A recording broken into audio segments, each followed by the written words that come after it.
enter a purchase order and a goods receipt note or a delivery ticket. The first thing, obviously, you go into your menu, MX. On the left-hand side, you'll see all your items, and it'll be configured. You might have less or more options. I've just narrowed it down, depending on your access rights in the system. Go into purchase orders. Again, this can be configured slightly differently. You might have them named slightly differently. Mine's called material processing. Click on enter orders. The enter order screen will come up. First thing, obviously, you can see the screen on the right hand side. It's defaulted pull through materials purchase order. If you want to place an order, bulk order or a plant purchase order, and if you change it at this stage. First thing the system wants you to do is put a contract in. We're going to do a material order for a job. Okay, it's not a contract, it would be a store or head office order. So if you know the contract code, you can type the contract code and you can use a tab key on your keyboard to bring up the contract code. I'm just going to use the drop down to pick my contract. Straight away, it's pulled through the order number with a prefix. Mine's got a prefix of MA on my orders. Again, this is depending on how your system's been configured. And it's got the contract code. And once I hit auto, which is probably what you've got your system set up for as far as the ordering numbering goes, it's pulled through. This is the 15th order against this particular contract. Few items in the middle here, and just sort of a lot of them you won't be using, but the main of the main screen here. Notes, if you want some default header and footer notes to appear on the actual PO, we can help you configure those, and this is where you'll pull through those in there. Likewise with the purchase order user defined fields, these are often used in the system for gathering information that is not able to be captured on the screen. We can help you set those up, and they can be pulled through onto the order and onto the purchase order printout itself. Okay, so that's what they're for.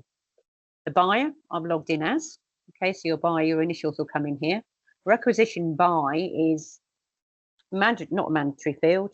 It's a free type field, so you can put a name in there if you so wish, and that can, if you so wish, pull through to the purchase order itself.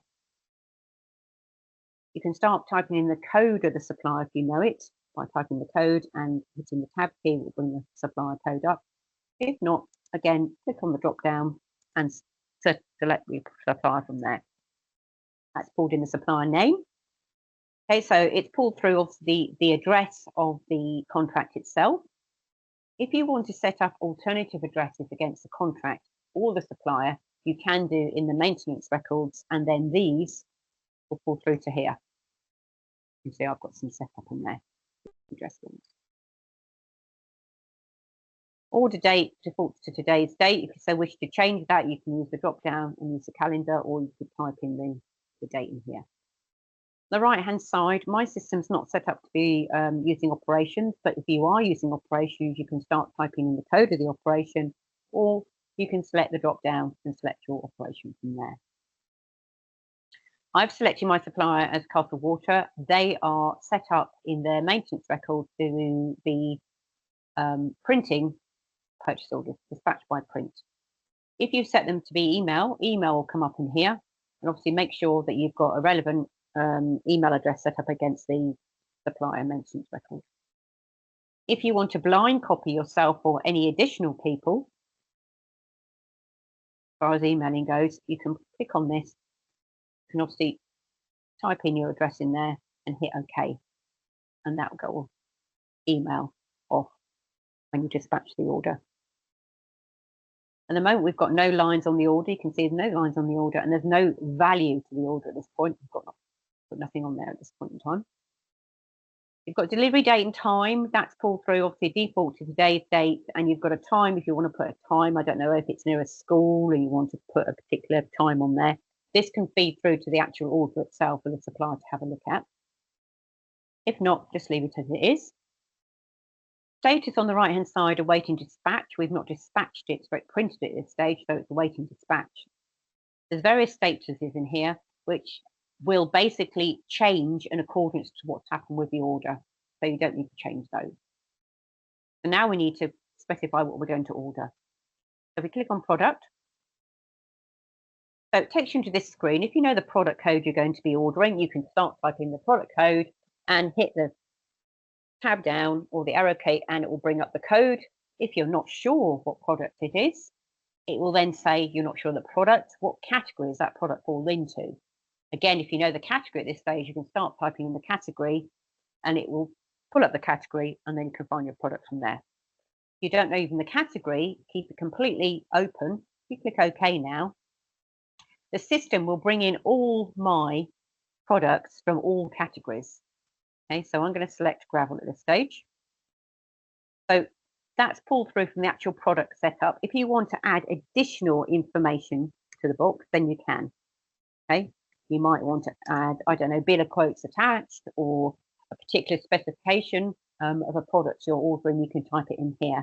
And if you've got a lot and if you want to move to the next line, if you use your arrow up and your enter key, that moves to the next line. Continue to tab down. The order quantity at this stage, you can see pulled through as tons and tons measure unit. That again is set up against the product itself. If you need to change it or want to change it, you can click on the drop down here. I'm going to leave as it is, and I'm going to order 10 tons of gravel and 12 pounds. Okay, ton. So straight away, the system, once you put an order quantity in and a price, it calculates accordingly and pulls through to the right hand side. You might have some discount percentages set up on the system, they'll pull through into here. You might have different lines on the order, particularly with a bulk order that you're ordering gravel, but you're ordering different types of gravel that need to be delivered on different dates. This can be a line by line delivery date and time needed. That code again pulls through either how you've set it up for the supplier or the product, and that can be changed if you need to change it. Right hand side is all mostly grayed out, but if you do want to apply a discount at this stage, you can pre-type that in there. That's adding sort of a product. If you want to keep adding products, you keep clicking on product and it will take you to the same stage again and again. Once you're happy, you've added your product you need to, if you click OK, you'll see your product here. Line 1, you can see we've got one line and we've got the total of our products. If you needed to delete that line, you can highlight it and use the options at the bottom here by deleting. Likewise, to modify it, click modify. It will take you into that screen we were just into for you to perhaps modify the quantity or the price. Product is obviously another way of adding more products to the order. Price book, if you've got your system set up that it pulls through the prices from your supplier price list, then you can click on that and pull from the product from there. If you want to add some text, default text or anything that come onto the order, we can help you set up the default text in here, or you can free type into here. If you click OK, it will appear at the bottom here. Okay, that's how you do that. And delete that. Documents. If you want to attach a particular document to this purchase order, so if it's being emailed out, you want that to go with the purchase order itself as well. You can perhaps a bit of quotes or anything like that. You can click on documents and it will take you to where that document is held for you to attach it. Very similar to what you do if you're going to send an email. Preview, obviously, is previewing what the purchase order would look like. At this stage, it's not been dispatched. Okay, so we're not dispatched it at this stage. So in order to dispatch this, if I click print, it will look at the dispatch methods. And if I've got email, obviously it will look to email it as well. But I'm going to click print. And bring up with your batch date, which is obviously today's date, and the period that currently my purchase ledger sat in. If you need to change it, and obviously you need to check with your supervisor if this can be done, change it there. You click OK. It's going to bring up my purchase order. And again, this can look very different to how you've got yours set up. You'll have your logo obviously there of your company. This stage, is storing the document. That storage of documents is storing it. So when you go and look at an order, you can bring up the order in the order inquiry screen or in your supplier screen later on. At this stage, it says document not printed. Do you really want to exit without printing? I don't physically want to print it to a printer. So the answer to that is yes. But that has been dispatched. Okay, so this obviously goes in for you to enter your next order. So that's putting an order onto the system. If we follow the sort of menu down, it's really in sort of the right order of actually what you do. So we're not doing price book orders. We've entered our order. We might want to amend an order. So if you click on amend orders, first of all, it goes into look at the screen. It looks very similar to what we've just been used to. Okay, so the first thing it's asking you is what order number do you want to amend? Okay, you can start typing that order number in there if you know the order number. If you don't, again, you can click on the box and it'll bring you into the order screen where you can filter accordingly. I'm going to filter on the newest first because obviously today's date, and you can see the status that it's been dispatched. You click on that, and if you click OK, first thing it says to you, next version number. Okay, so if you want to update the version, you can click on yes, but if you want to keep the same version number, just click no, you don't want to. Okay, so it's all in here straight away. Can you see what I said about the statuses? That's changed to modified because we're amending the order. So at this stage, you could come here and amend the order. You can add an additional item to the order, maybe. So remember, obviously, I'm treating it as if I don't know the codes. I can say we've got anything in fittings. Let's have a look what we've got in fittings. Okay, something in fittings. Again, pull through the detail of the product, and we can put the fittings in here. That's remembered the price from last time I ordered this particular item because that update price is ticked. Okay, so that's quite helpful at some stages. But if your prices change a lot, then obviously you can change the price at this stage. Or if you choose to have that unticked, it won't update or pull through anything next time when you order something. You click OK now. Okay, and you might want to print or dispatch it again. You might want to send it, keep it as a record for yourself.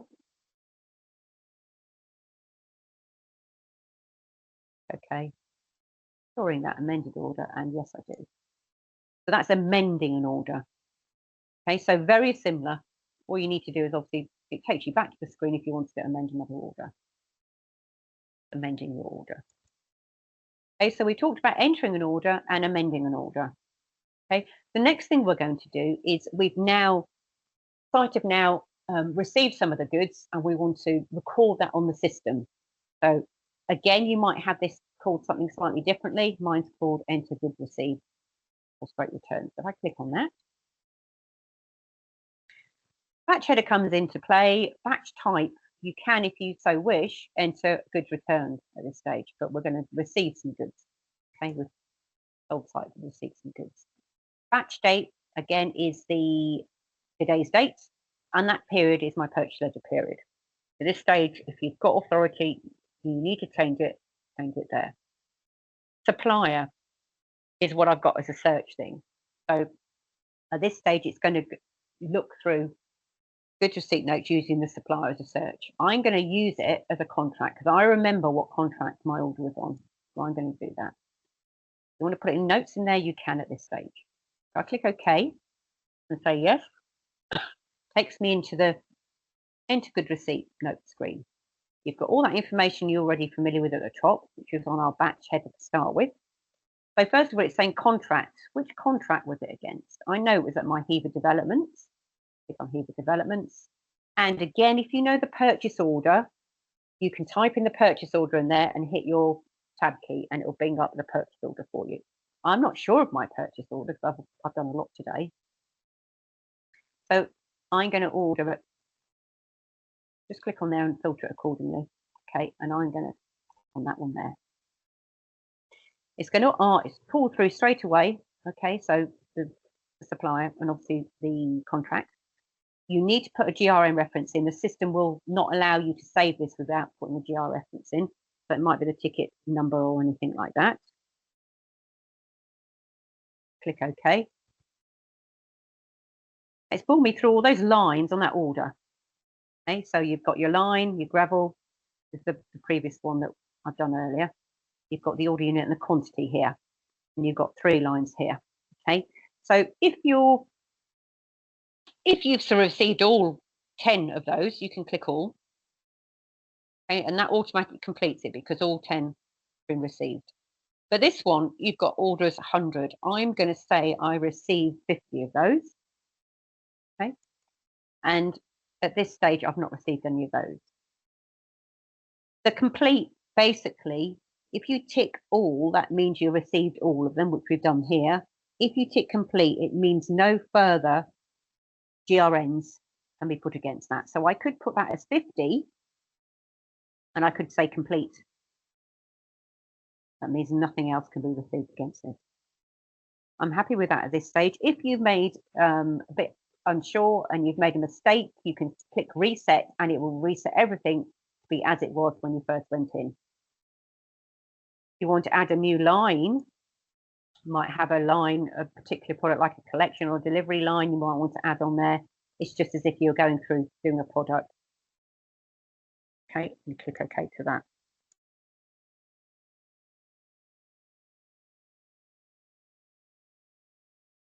And that will pull through there. Okay. If you're happy with the good receipt notes, click OK. Quantity entry complete. Are you sure? Yes, I am. It's just saying, are you sure with that? Yes. Okay. And I think I've got mine to set to be check batch total. So if I agree this, you might not have this set up on the system, so you might not need to do this. Update batch. Yes. Update my batch. Okay. So we've done an entering an order. We've amended an order, and we've received the goods against that order. Okay. Various other options in there. You've got your print orders. So if you are just placing your order on the system and just saving them, and maybe you're printing or dispatching at the end of the day, you go into your print orders, and in here you've got some criteria you can specify it against. Okay, so you can look at whether it is a material or a plant one. Okay, what you could also do, you've got your common tab there at the moment, but there is a detail tab where you can look at your own orders. So I'm the buyer. Okay, so if I look at my own orders and click OK to that, I haven't got any orders I've not dispatched at this point. So I've dispatched my orders. Okay. There's always an option to reprint orders. Obviously, you only get the order coming up if you've already printed it. Okay, so if I go into this, I might see some of my, yeah, I've got lots of orders coming in there. And obviously, they're all been ticked. If you want to clear all and pick and choose what you then reprint, you can. And you click OK from there. Fairly self-explanatory. The other items there, you'll probably go through at some point with your consultant. If you've got authorization of orders set up on the system whereby certain people can place orders up to a certain limit, then obviously that will all be worked through here. Okay, so I hope you found that very helpful today. Entering an order, amending an order, and receiving against an order. If you've got any other questions, then I'm sure your consultant will be happy to help you with those.